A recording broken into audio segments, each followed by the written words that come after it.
এলাকার নিরাপত্তা বৃদ্ধি করতে এবং যে কোনো ধরনের অপ্রীতিকর ঘটনা এড়াতে বৃহস্পতিবার রাত্রি নাগাদ কীর্ণাহার বাজার এলাকায় হয়ে গেল পুলিশের রুট মার্চ। পুলিশ সূত্রে জানা গিয়েছে, এলাকার মানুষ যাতে গুজবে কান না দিয়ে আতঙ্কিত না হয় ও এলাকার নিরাপত্তা আরও বৃদ্ধি করতে এই রুট মার্চ। এই রুট মার্চে উপস্থিত ছিলেন বোলপুর মহকুমা পুলিশ আধিকারিক রিকি আগরওয়াল, কীর্ণাহার থানার ওসি অমিতাভ পাল সহ অন্যান্য পুলিশ আধিকারিকরা। প্রসঙ্গত, গত বুধবার অর্থাৎ 28শে জানুয়ারি ভর সন্ধ্যায় কীর্ণাহার বাসস্ট্যান্ড সংলগ্ন একটি সোনার দোকানে ঘটে গেছে ভয়াবহ ডাকাতি। আর সেই ঘটনার পর থেকে এখনো আতঙ্ক কাটেনি এলাকার মানুষের কাছে।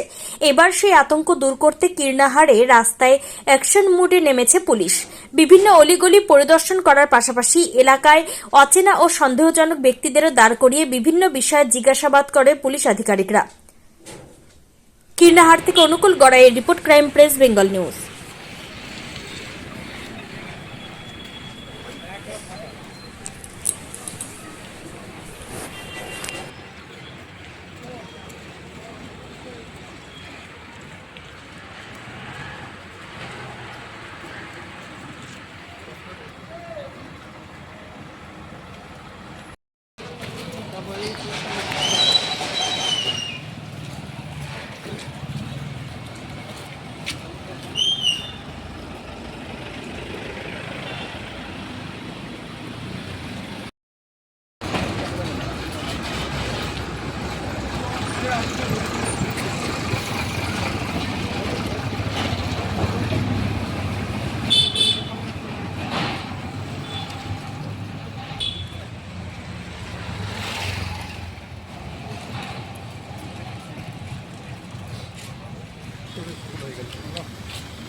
Maya